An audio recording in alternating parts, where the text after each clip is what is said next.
प्रियंका गांधी वाड्रा प्रधानमंत्री नरेंद्र मोदी से सवाल पूछ रही हैं कि भाई आपको अगर मेरे परिवार पर हमला बोलना है तो राजनीतिक मुद्दों पर बात कीजिए।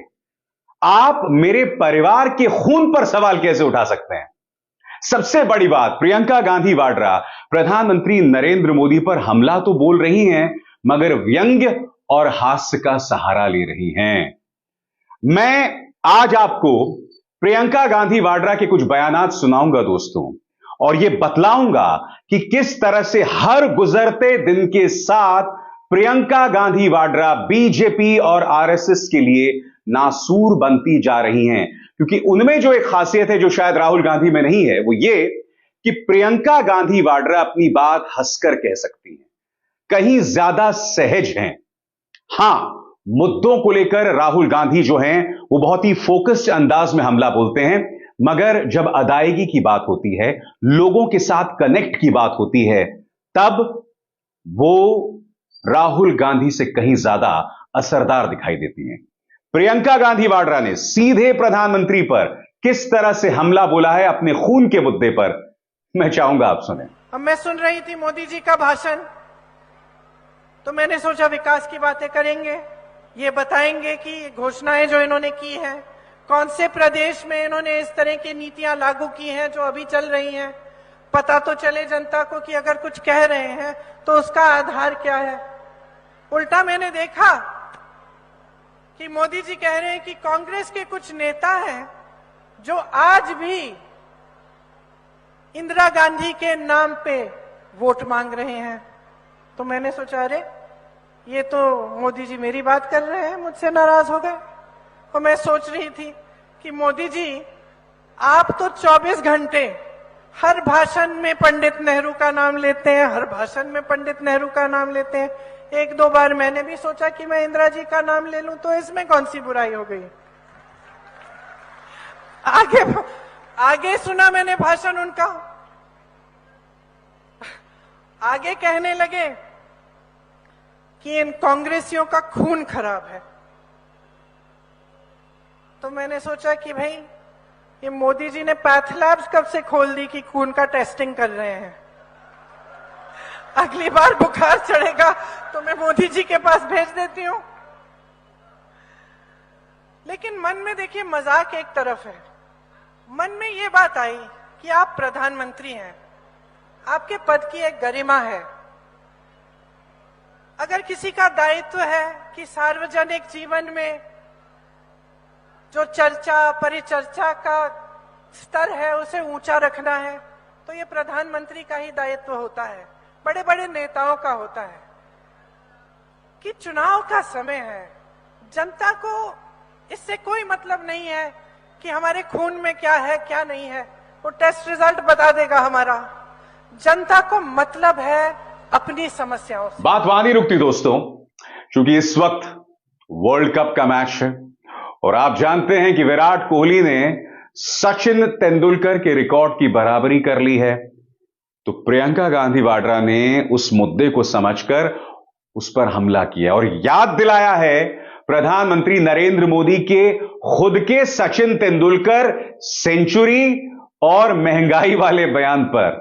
सुनिए प्रियंका गांधी वाड्रा ने किस तरह से प्रधानमंत्री नरेंद्र मोदी को घेरा है। आप आज देख रहे हैं, पहले टमाटर का कितना दाम बढ़ गया था, अब प्याज का कितना बढ़ गया है। एक जमाने में मोदी जी खुद कहते थे, जब कांग्रेस की सरकार थी, कि देखेंगे सचिन सेंचुरी पहले मारेगा वर्ल्ड कप में या प्याज सेंचुरी मारेगी, कहते थे ना। अब मैं उनसे पूछना चाहती हूं कि विराट ने तो सेंचुरी मार ली, प्याज की भी सेंचुरी हो गई, सरकार आपकी है, अब क्या बोलते हो? अब तो मुंह बंद हो गया, अब कोई सड़क पे उतर नहीं रहा है गैस के सिलेंडर को लेकर, क्योंकि जो सिलेंडर 400 में मिल रहा था उसे अब 12 से 1400 में दे रहे हैं। और चुनाव आने लगा, चुनाव के 2 महीने पहले चलो उसका दाम घटा दिया, 400 कर दिया। तो अगर 2 महीने पहले कर सकते थे तो इतने सालों से क्यों नहीं किया? तो अगर महंगाई कम करना आपके हाथों में है तो ये जो 18 सालों से आप सरकार चला रहे हैं, जिसमें महंगाई बढ़ती चली जा रही है, देश का किसान परेशान है, देश का मजदूर परेशान है, देश का दुकानदार परेशान है, आपने कुछ नहीं किया। अब चुनाव आ रहा है तो घोषणाओं पे घोषणा।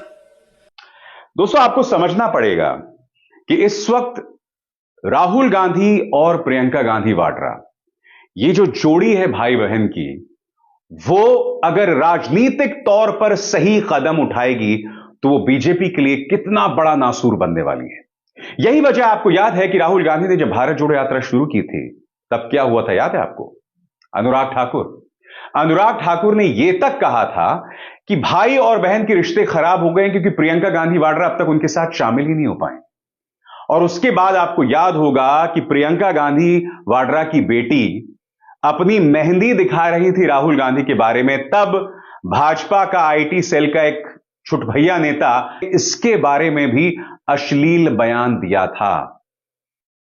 राहुल गांधी जब अपनी मोहब्बत का इजहार अपनी बहन से करते हैं, उन्हें इस तरह से चूमते हुए, तो इस पर भी अश्लील टिप्पणी की जाती है भाजपा के प्रचार तंत्र द्वारा।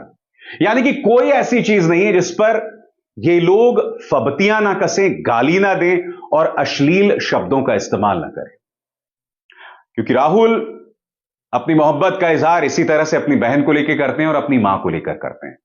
कोई ढोंग नहीं है, मगर उसको लेकर भी अश्लील बातें करना। और दूसरी तरफ प्रधानमंत्री नरेंद्र मोदी जब अपनी स्वर्गीय मां से भी मिलने जाया करते थे, तब आपको याद होगा बगैर कैमरे के काम नहीं होता था, मगर हां, उस पर कोई सवाल नहीं उठा सकता।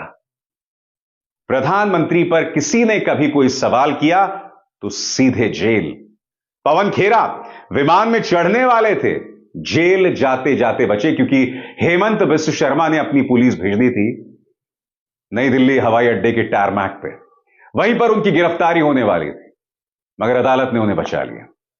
कहने का अर्थ यहां पर क्या है कि प्रधानमंत्री तो एक तरफ कहते हैं कि भैया मुझे 90 बार गालियां दी गई हैं, मेरे ओबीसी होने पर मुझे गालियां दी जाती हैं, मगर दूसरी तरफ प्रियंका गांधी वाड्रा हूं या राहुल, इन पर निजी हमले होते हैं। क्योंकि हम ये नहीं भूल सकते कि ये जो भाजपा के प्रचार तंत्र को प्रेरणा मिलती है, कहां से मिलती है। याद कीजिए, जब शशि थरूर की पत्नी सुनंदा पुष्कर जिंदा थी, तब स्वयं प्रधानमंत्री ने, जब मुख्यमंत्री हुआ करते थे, कहा था, क्या 50 करोड़ की गर्लफ्रेंड देखी है, जर्सी काऊ, कांग्रेस की विधवा। और फिर उनकी अपनी पार्टी के नेता, मैं नहीं भूला हूं, जब पश्चिम बंगाल का चुनाव चल रहा था, अब ममता दीदी को मोदी जी कहा करते थे, दीदी, ओ दीदी। दीदी, ओ दीदी। मगर पार्टी के नेता उस वक्त ममता बनर्जी को क्या कह रहे थे, वो शर्म की तमाम हदों को पार कर दिया था। एक तरफ मुझे याद है दिलीप घोष ने ही शायद कहा था कि ममता बनर्जी को बरमूडा पहनना चाहिए। फिर एक और व्यक्ति था कि मुझे अगर कोरोना हो गया तो मैं ममता बनर्जी को गले लगा लूंगा। नफरत देखिए अंदर, नफरत देखिए, अंदर की भावना को देखिए, अश्लील सोच को देखिए। प्रॉब्लम पता क्या है दोस्तों, ये जो संगोल युग की, अमृतकाल की बीजेपी है ना, उनकी सोच से अटल जी की आत्मा को बहुत तकलीफ पहुंच रही होगी। हम ये नहीं भूल सकते कि अटल जी ने क्या कहा था एक बार, कि सरकारें आएंगी जाएंगी, मनभेद नहीं होना चाहिए। वो बार बार कहते थे। अटल जी ने कभी भी भाषाई मर्यादाओं को पार नहीं किया। प्रधानमंत्री मोदी ने तो, मैं नहीं भूला हूं, रेणुका चौधरी की तुलना रामायण में चरितार्थ होने वाली एक पात्र से कर दी थी। यानी कि कहीं ना कहीं ताड़का या शूर्पणखा से उसकी तुलना वो कर रहे थे। मगर ये प्रधानमंत्री का अंदाज़े बयां रहा है, और कहीं ना कहीं उससे प्रेरणा बाकी लोगों को मिलती है। इससे बचना होगा, और यही वजह है कि राहुल गांधी हो या प्रियंका गांधी वाड्रा, उन पर हमला बोलने का कोई मौका भाजपा के दो रुपल्ली ट्रोल्स हो या बड़े बड़े नेता हो, वो मौका नहीं छोड़ते हैं। राहुल गांधी पर स्मृति ईरानी जी को कौन भूल सकता है। स्मृति ईरानी जी अपने मंत्रालय की तो कभी बात नहीं करती हैं, मगर हां, राहुल गांधी ट्रोल मंत्रालय खोला हुआ है। राहुल गांधी के हर बयान पर टिप्पणी करना, उनके बारे में झूठ फैलाना, चाहे वो स्वामी विवेकानंद को लेकर हो, चाहे इस बात को लेकर संसद के अंदर कहना हो कि राहुल गांधी ने दुनिया भर को निमंत्रण दिया कि वो भारत आकर भारतीय महिलाओं को बलात्कार करें। लगातार झूठ बोलना, बार बार झूठ बोलना, जो अपने आप में निहायत ही शॉकिंग है। मगर जैसे मैंने कहा ना, ये अमृतकाल और संगोल युग की बीजेपी बनकर रह गई है। मैं उम्मीद करता हूं कि भाजपा अपनी इस सोच पर पुनर्विचार करेगी, शब्दों की मर्यादा पर ध्यान रखेगी, मर्यादाओं को लांघेगी नहीं, यह बहुत जरूरी हो जाता है। अभिसार शर्मा को दीजिए इजाजत। नमस्कार।